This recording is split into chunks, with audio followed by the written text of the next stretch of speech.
Hello, good morning बच्चों। क्या हाल चाल। उम्मीद करते हैं सब ठीक ठाक होगा और ये भी उम्मीद करते हैं कि आप लोग पिछली क्लास को रिवीजन करके ये वाला वीडियो आप लोग देख रहे होंगे। यदि रिवीजन नहीं किए हैं तो पहले पिछली क्लास वाला रिवीजन कर लें और उसके बाद ये वाला क्लास को कंटिन्यू करें।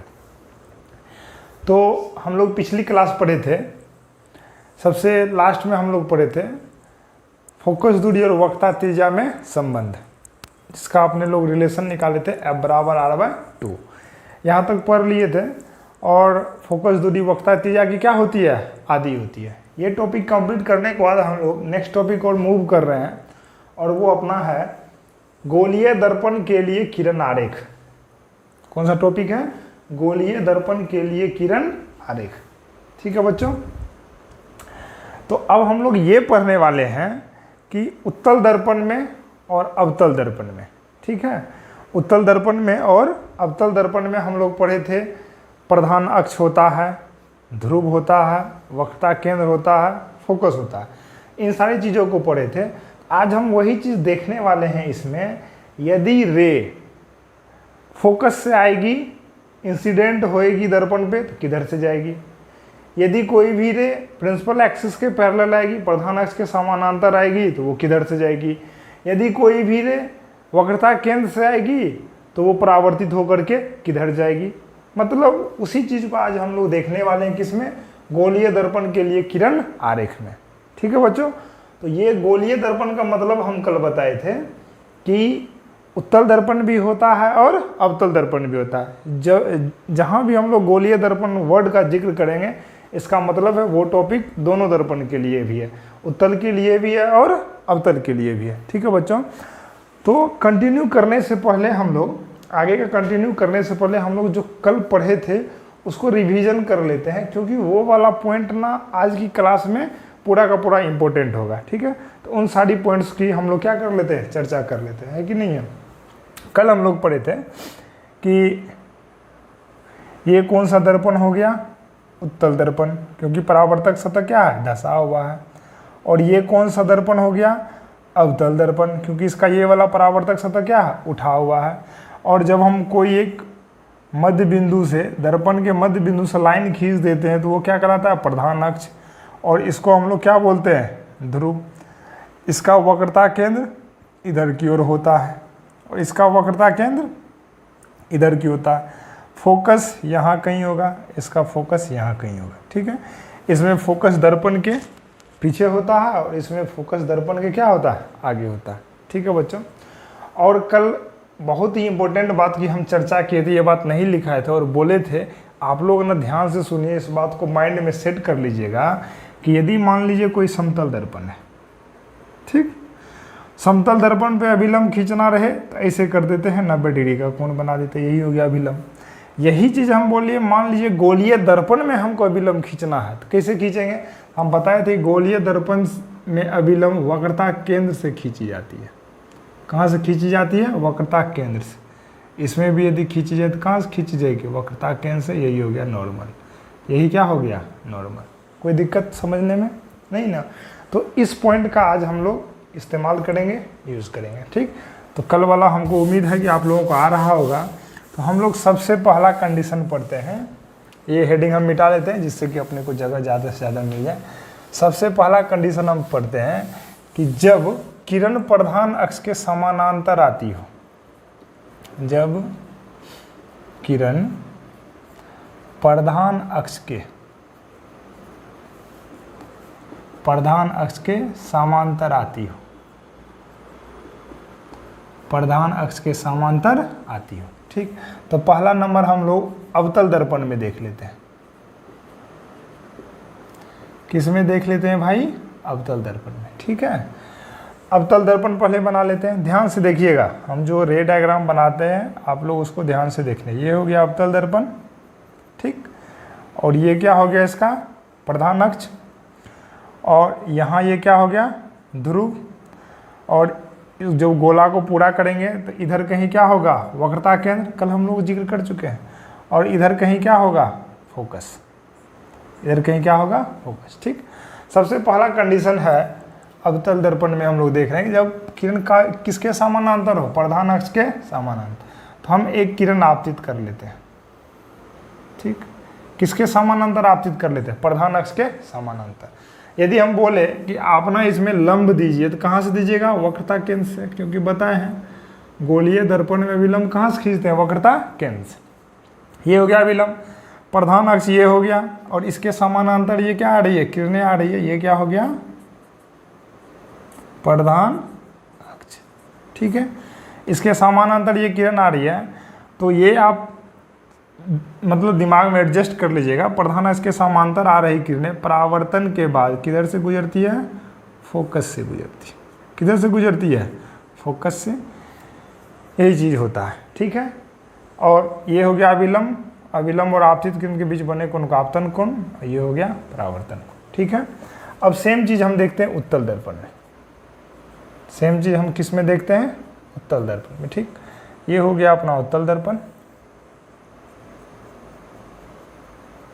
ये हो गया प्रधान अक्ष, इधर कहीं ध्रुव, इधर कहीं फोकस, इधर कहीं वक्रता केंद्र। ठीक, तो जब किरणें प्रधान अक्ष के समानांतर आएगी तो हम लोग पहले ना इस पे लंब डाल लेते, तो लंब कहाँ से डालेंगे बोलिए, वक्रता केंद्र से। ठीक, जब कोई किरणें प्रधान अक्ष के समानांतर आती है, तो ये हो गई किरण जो कि प्रधान अक्ष के क्या आ गई, समानांतर आ गई, तो परावर्तन के बाद किधर से गुजरेगी, फोकस से।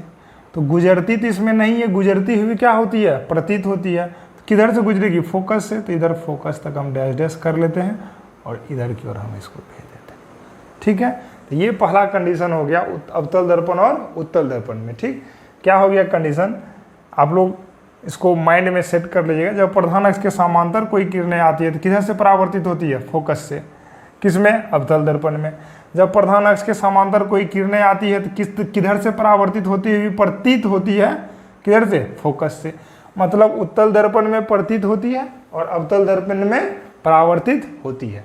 ठीक है ना, जब किरण प्रधान अक्ष के समांतर आती है तो परावर्तन के बाद है, तो परावर्तन के बाद किरण किधर से गुजरती है, फोकस से गुजरती है। फोकस से गुजरती है। ठीक है भाई, और इसमें परावर्तन के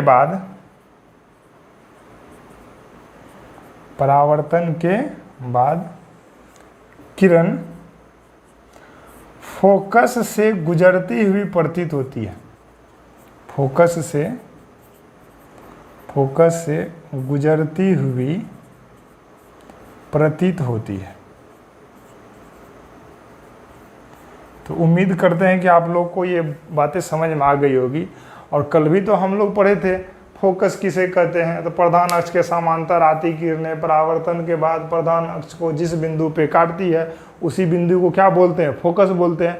जस्ट कल वाले कंसेप्ट को ही आज उल्टा करके पढ़ लेना है। यदि प्रधान अक्ष के समांतर किरणें आएगी तो किधर से गुजरेगी, फोकस से। प्रधान अक्ष के समांतर आएगी तो किधर से गुजरती हुई प्रतीत होगी, फोकस से गुजरती हुई प्रतीत होगी। ठीक है बच्चों, तो पहला कंडीशन कंप्लीट, जब किरण प्रधान अक्ष के क्या आए, समांतर आए। तो दूसरा कंडीशन है इसका, आप लोग स्क्रीनशॉट लेकर के इसको मिटा लीजिए। ठीक है, दूसरा कंडीशन है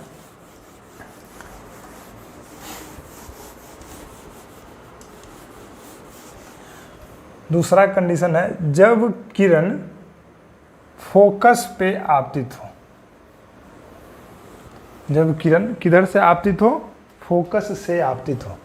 ठीक है, आप लोग लिख लीजिए, जब किरण कहाँ से आपतित हो, फोकस से आपतित हो। ठीक है ना, जस्ट उसी का उल्टा हो जाता है। जब प्रधान अक्ष के समांतर आती है तो फोकस से जाती है, और जब फोकस से आएगी तो परावर्तन के पश्चात किधर से जाएगी, प्रधान अक्ष के समानांतर जाएगी। बस वही कंडीशन है, और उसी कंडीशन का हम लोग क्या बना लेते हैं, डायग्राम बना लेते हैं। ठीक है बच्चों, तो देखते हैं, ये हो गया अपना अवतल दर्पण का अलग देखेंगे और उत्तल दर्पण का क्या देखेंगे, अलग देखेंगे। बोर्ड सूखने में कुछ समय लग रहा है। ठीक, ये हो गया अपना उत्तल दर्पण,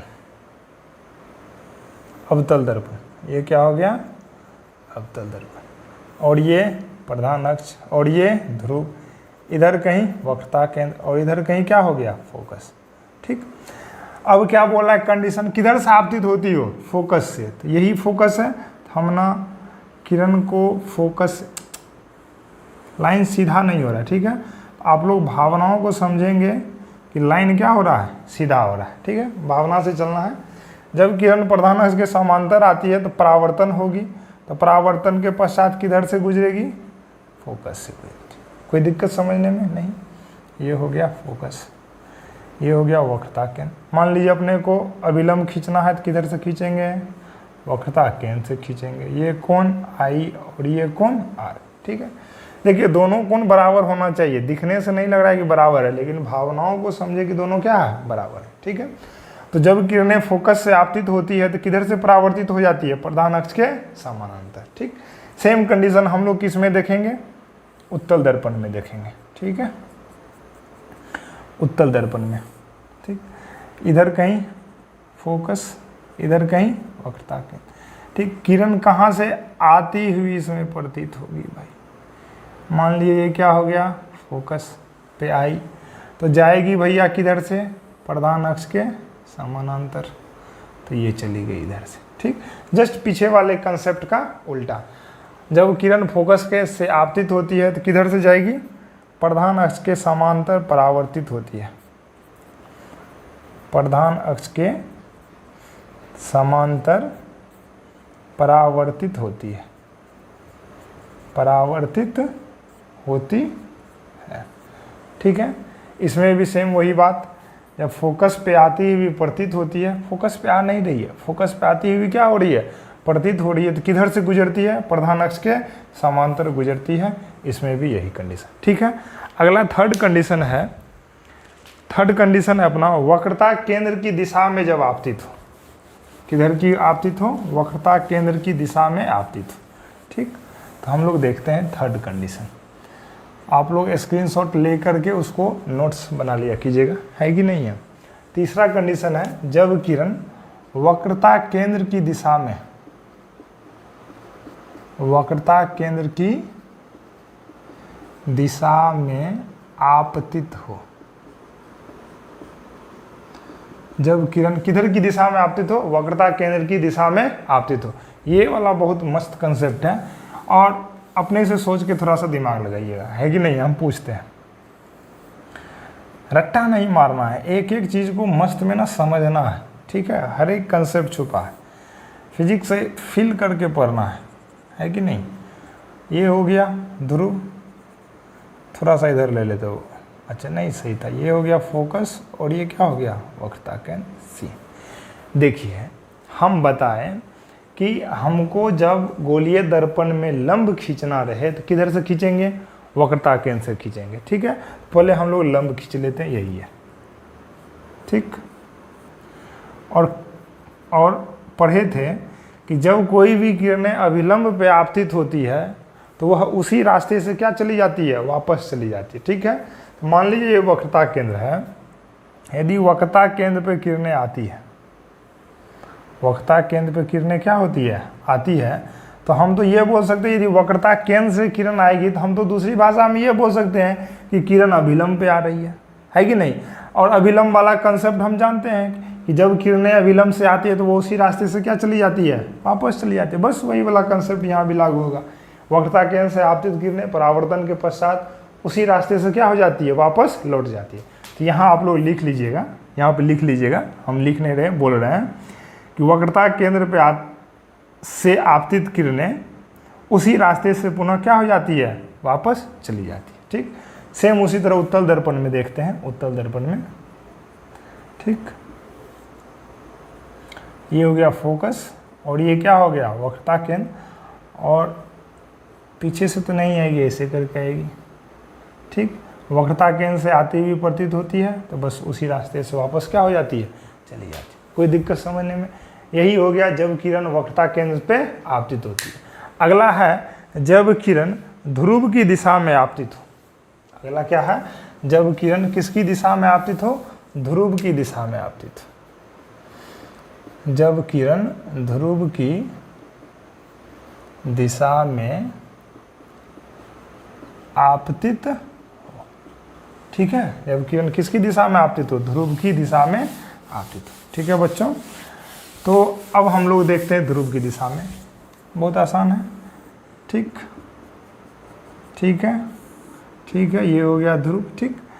जब किरण ध्रुव पे आएगी तो ये अभिलंब के जैसे कार्य करेगा, जितने के कोण से आएगी उतने के ही कोण से क्या चले जाएगी, वापस चले जाएगी, ठीक है। मतलब हम ये बोल सकते हैं कि ध्रुव के साथ जितने के कोण से आपतित होती है, आप लोग नीचे यहाँ लिखिएगा, ध्रुव के प्रधान अक्ष के साथ जितने के कोण से आपतित होती है उतने के ही कोण से क्या हो जाती है, परावर्तित हो जाती है, ठीक। उसी तरह इस दर्पण में, उसी तरह इस दर्पण में, ये हो गया अपना क्या चीज़, ध्रुव, और ध्रुव पे आपतित हुई प्रधान अक्ष के साथ जितने के कोण से उतने के ही कोण से क्या हो गई, परावर्तित, ठीक है बच्चों। तो ये हो गया अपना 4 कंडीशन, क्या हो गया, 4 कंडीशन। तो चारों कंडीशन को मेरे साथ दोहराइएगा लिखने के बाद, कि पहला कंडीशन हम लोग क्या पढ़े, जब किरण प्रधान अक्ष के समांतर आती है, जब किरण प्रधान अक्ष के समांतर आती है तो फोकस से होती हुई परावर्तित हो जाती है। दूसरा कंडीशन हम लोग क्या पढ़े, कि जब किरण फोकस से आपतित होती है तो प्रधान अक्ष के समांतर परावर्तित हो जाती है। तीसरा कंडीशन हम क्या पढ़े, जब किरण वक्रता केंद्र से आती है तो वह वक्रता केंद्र से ही वापस क्या हो जाती है, चली जाती है, क्योंकि वो अभिलंब की दिशा में आ रही है, तो अभिलंब की दिशा में आती हुई किरणें अभिलंब से ही क्या हो जाती है, वापस चली जाती है। तीसरा हम पढ़े ध्रुव पे आपतित किरणें, तो ध्रुव पे प्रधान अक्ष के साथ जितने के कोण से आती है परावर्तन के पश्चात उतने के ही कोण से क्या हो जाती है, चली जाती है। कोई दिक्कत समझने में? तो हम लोगों ने 4 कंडीशन पढ़ा। अब नेक्स्ट टॉपिक में इसी 4 कंडीशन की मदद से अवतल दर्पण और उत्तल दर्पण में विभिन्न विभिन्न जगह वस्तु यदि रखा हुआ है तो उसका प्रतिबिंब कहाँ बनेगा, कैसे बनेगा, छोटा बनेगा कि बड़ा बनेगा, वास्तविक बनेगा कि काल्पनिक बनेगा, इसी को हम देखने वाले हैं इसी 4 कंडीशन की मदद से, ठीक है बच्चों।